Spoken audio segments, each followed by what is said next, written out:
Have you ever wondered, out of all the supposed soundproofing materials that are out there, which one actually works the best? I mean, we hear all this stuff about, packing blankets or, pillows or Owens Corning 703 or even this kind of stuff, this foamy fake Aurolex stuff. Which one actually works? I want to know. I want to test it. And I want to do that right now. News from the booth! Hey there, villagers. Welcome back to the VoiceOver Village. I'm your non-elected official, Rick McIver. Today, we're gonna get to do a little bit of science.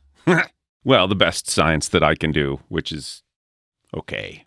Today's video was inspired by a friend of mine who was very curious about soundproofing and acoustic treatment, and they specifically wanted to know about this stuff, this foamy Aurolex fake knockoff stuff, and whether it was any good. And I was trying to explain to them it's not really that great for sound treating a room and a space. And I had to go into all these details as to why, and absorption and reflection and all these things. And I thought, this would make a great, fun video. This would be so much fun to test. But how would I do it? And so I spent a lot of time trying to figure out how to test the absorption rate of this kind of stuff. And I got an idea. I'm going to use my whisper room. So here's how I got this set up. So my whisper room has this hole for ventilation near the top that is usually kind of covered up with this kind of acoustic box thing that runs to a fan somewhere else. But if I take that box off, then there's just this 4-inch hole in the side of my whisper room. Awesome. This hole will be the only, most convenient way for sound to travel in and out of my whisper room booth. Right. So what I'm going to do is I'm going to set up a PA speaker outside of my booth that's pointing directly at that hole. Inside the booth, I'm going to set up this. This is my decibel meter. It measures the loudness in a given space.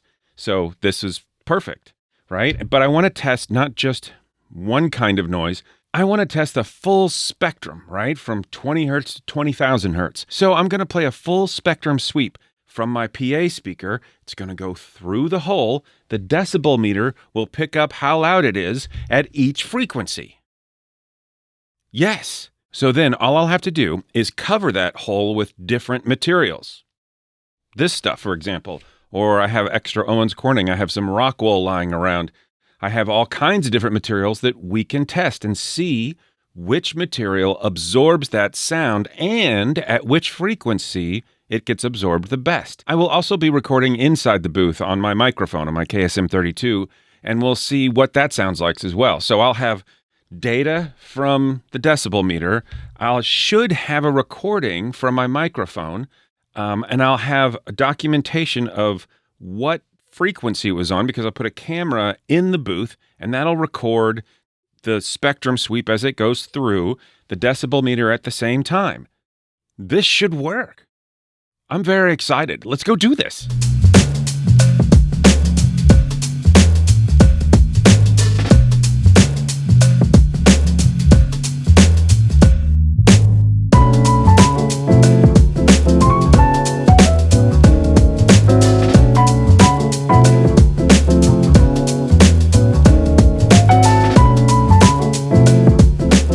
Okay, you can see here, this is the ventilation hole. And it's about a 4-inch hole. And here is my speaker that I'll be using to blast audio into that hole. I think this is going to work. Test 1.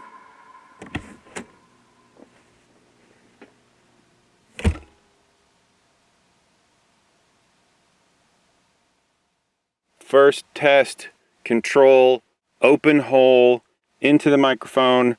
Everything's running. Here we go.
Okay, so I just finished the first successful control test of the Spectrum sweep with the hole wide open, and it looks pretty good. The levels when they were recording were right at -12 on the microphone.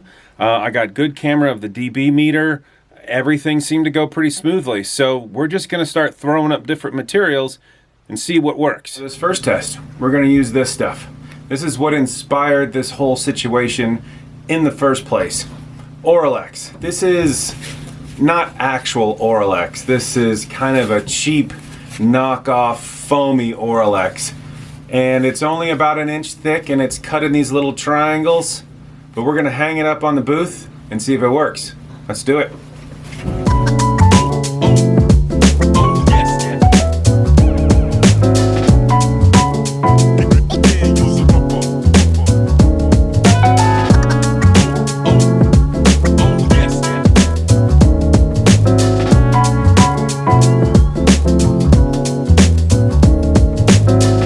So that was one piece of 1 inch thick fake Aurolex. What about if you double that up or quadruple it up? I'm going to be comparing it against some 4 inch thick Rockwool and some 4 inch thick 703. So it seems fair to have 4 inches of that fake foam stuff. Let's do that next.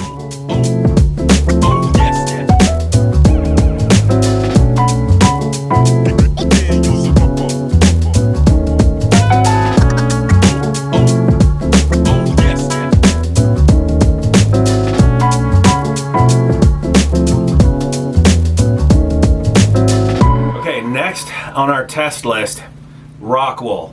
This is 4 inches of Rockwool. It's a mineral wool. It's made by Rockwool. It's an insulation. It's fairly rigid. Let's see how it does.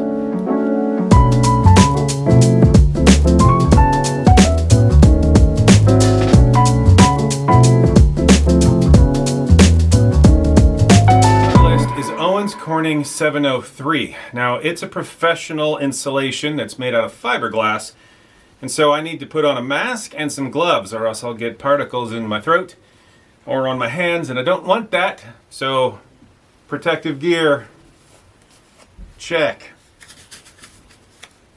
Alright, we're good to go. This is Owens Corning 703. It's an extra piece I had up in the garage.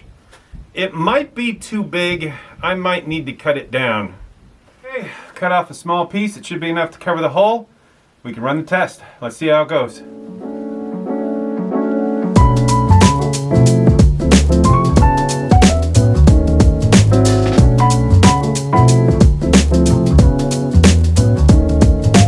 Okay, we've done Aurolex, cheap Aurolex. We've done Rockwool, and we've done Owens Corning 703. But what about packing blankets? Here's a packing blanket. I have it when I roll it up. It's about smashed. It's about 4 inches thick, give or take 1/4 inch. This is next. Packing blankets.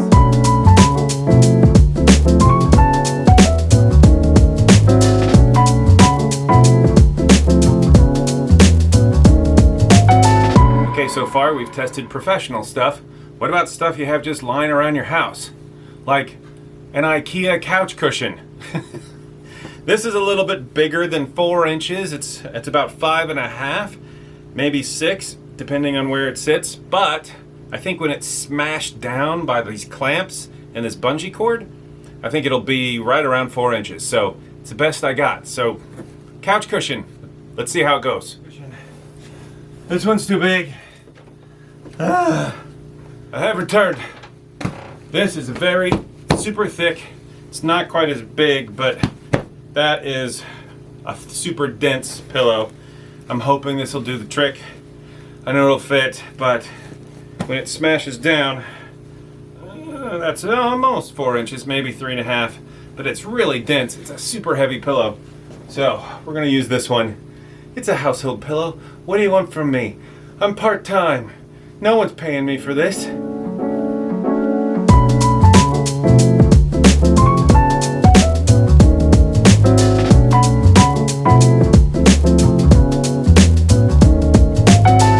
Okay, that's a lot of stuff, but what about 4 inches of crappy towels. Let's test it. Let's find out.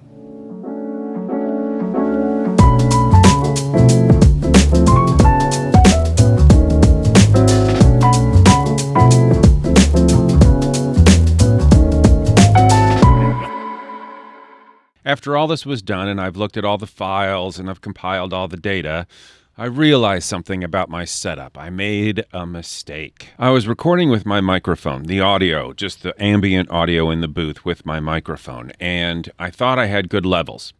But it turns out I didn't, actually. The levels I was looking at were actually the levels from the audio from the spectrum sweep, and that stayed at negative 12 dB the whole time. I thought that was my recording levels, but then I went back and looked at the wave file, and it was pretty minimal. And I could, add some gain to that and boost it a bit, but it still didn't come out right, which then led me to my second realization that my microphone, which was going through my Apollo twin there, it has a Manley Voxbox stack on it, and that was on. And so what does that mean? That means the audio is not raw, it's compressed, and there's a limiter, and it's colored a little bit. So that data from the microphone, well, it's a good thing we have all the data from the dB meter, because that's some solid stuff right there. So I've got all the data. I put it into an Excel file, made graphs. Well, when I say I don't actually mean I am horrible with Excel. I had to actually hire my middle child to put the data into Excel and make the graphs for me. So thank you very much, middle child. I appreciate it. I paid him. What do you want? But let's go to the graphs. Let's take a look. It's right here. What we have on this graph is from 20 hertz all the way to 20,000 hertz. And this is the decibel level on this side. These are the 5-second increments. Now, I don't know if you remember listening to that sweep, but it seemed to take forever to get through the low frequencies. But as it got higher, as the frequencies got higher and higher, it moved quicker and quicker. So I thought, for ease of looking at, so you can look at it, we'll just divide it up by time rather than just by hertz alone. So that's what this graph is all about. So what you're looking at here, this is the open hole, right? Now, this is a little puzzling to me, because I would expect this to be more of a flat line all the way across, and yet there's a lot of peaks and valleys here. And the only thing I can think of is that maybe when the sound was coming out of that speaker and it hit that hole, maybe somehow the different wavelengths of frequencies some of it had harder time getting through the hole. Now hear me out here. I know you're like, getting what? But sound is a wave, and those wavelengths have height. If a wavelength hits that area that it needs to go through, but it's not the right size, it's too big, or the repeat of that wave is somehow not getting through. I don't know. It's just a theory. Maybe the wave was too big to get through easily, and maybe some of the wavelengths are just the right size and shoot through that little space a lot easier. I could be crazy. I don't know. It's just my theory. So I don't know. Let's look again. See, like here, this frequency around 267 hertz, that was able to get through the space, the open hole, quite easily. There's plenty of volume here. But if you come down here, somehow at 431 hertz, barely any got through. And so I don't know why, but it seems to happen like at a regular interval all the way across. So to me, that means harmonics or something of that nature. If there's anybody out there that really knows more about this than me, please leave a comment, because I'd love to hear your thoughts. Anyway, let's get back to it. So let's compare this graph to the Aurolex, which is the thing that started it off in the first place. The 1-inch Aurolex right here. If I look at these two together, what I see is that the Aurolex didn't actually do much of anything at all. These peaks and valleys look very, very similar. In fact, if you look here at 165 hertz, a lot more sound got through with the Aurolex over the hole than when the hole was just open. So somehow that happened. I don't know how, but The point here is this kind of proves my point, and I could just stop here, but I don't want to. I have more to cover. I could stop here and say, look, this Aurolex stuff sucks. Don't use it. Here's the proof. It's just as effective as an open hole. Something to think about. So what about our 4-inch Aurolex? Well, let's go take a look at that. 4 inches of Aurolex. Well, it did a little better. There's not this massive spike down here, but look how much it let all through. 50 dB around this frequency here. This is better, but not good. Not good in any stretch of the imagination. That cheap acoustic foam that you see is cheap. It doesn't work. Don't use it. I'm curious as to how the professional stuff stood up. Let's look at Rockwool. Wow, look at that. You still have these frequencies down here, and I'm kind of starting to look at this data and think maybe that those low frequencies are so resonant with the whisper room itself that there's no way to actually stop those transferring into the booth. Those low, rumbly frequencies are able to transverse that hard material and create sympathetic vibrations that are picked up. And so that's why you use those low-pass filters to kind of get rid of that rumble. So let's get back over here. We have a good fall-off here and a natural fall-off here, but it kind of stays flat. None of this big peaky stuff. You need a little bit right here, but for Rockwool, that's not so bad. Let's compare this to the 703, which is the other professional kind. Oh, it's yellow. Sorry for the yellow. But we can look at these side by side. So we have Owens Corning 703, 4-inch, and Rockwool that's 4-inch. Very, very similar. It looks like the Rockwool doesn't peak around 1400 hertz, and it hangs on. But this is weird. We have this super weird high frequency that just snapped right through at the very end, around 1200 or 12,000, excuse me. It's hard to hear in general, but it got through the Owens Corning. It did not get through the Rockwool. Interesting. Let's look at the packing blankets. Those were next. We're going to compare the packing blanket with the Owens Corning. Not bad. A lot of low rumble. A lot of low rumble through. And then the mid-lows here, again, you've got this funny little spike right around 1400 hertz, but then it levels off pretty good. Then it levels off pretty good. Packing blankets, not bad, but remember, with the packing blankets, it wasn't just one packing blanket.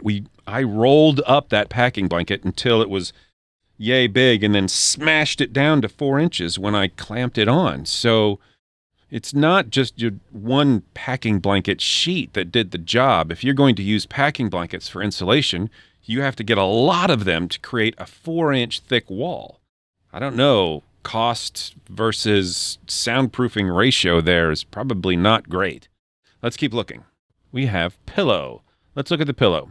It looks like with the pillow, we didn't see a lot of results here. We let a lot of stuff through, and then we got up above 1100 hertz, and it starts to flatten out. But any of the mids and the mid-lows are just getting right through. So pillow might be good for decoration, but not so great for sound treatment. Let's look at the last one. Crappy towels.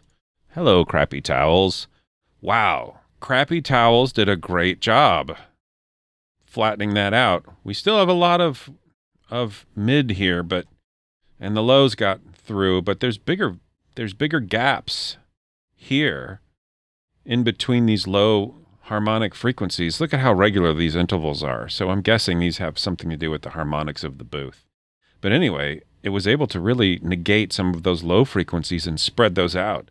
I mean, it matches this almost exactly. That did better than this one up here and better than this one up here. So not bad. What about this here? Our mids. It did okay. It flattened everything out around 70 hertz where Owens Corning had a difficult time. But yeah, it did all right. And then here we have this weird shoot up spike at the end. I don't know why. So there you go.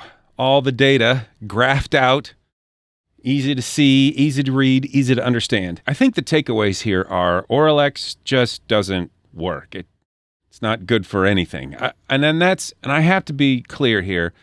It's the knockoff brand of Aurolex. I don't have any actual brand name Aurolex, but I don't think it's much different. I've seen it before and it feels the same, but maybe it is. Maybe I'm way off here. Aurolex, if you're watching, send me some of your stuff. I'd be happy to test it. But I'm going to be honest, so be prepared for that too. The other takeaway is, yes, the professional stuff works. The Rockwool, the Owens Corning 703 did its job very, very well. The surprising one here are the crappy towels. Really, crappy towels did very, very well. I wonder if you were able to go to Goodwill or Salvation Army or something and pick up a whole mess of used towels. Obviously, you would wash them and then cut them all out to be the same size and put them in a frame. How would that do compared to one of these sound panels back here? Would it compete just as well as a regular Owens Corning 703 panel? I imagine it would be a lot heavier. A 2 foot, well, these panels are 2 foot by 4 foot. So 20 foot. So could you get 2 foot by 4 foot worth of beach towels and for a penny each and then stack them all up? Would that be more cost effective than, let's say, a panel here that cost about $40 to make? I don't know. Interesting. Maybe that's another video for another time. I appreciate you watching. I hope this has been helpful. And if you want to watch some more videos and geek out more about sound and acoustic treatment and voiceover and YouTube, check these guys out over here. Thanks a lot for watching. I appreciate it. Until next time.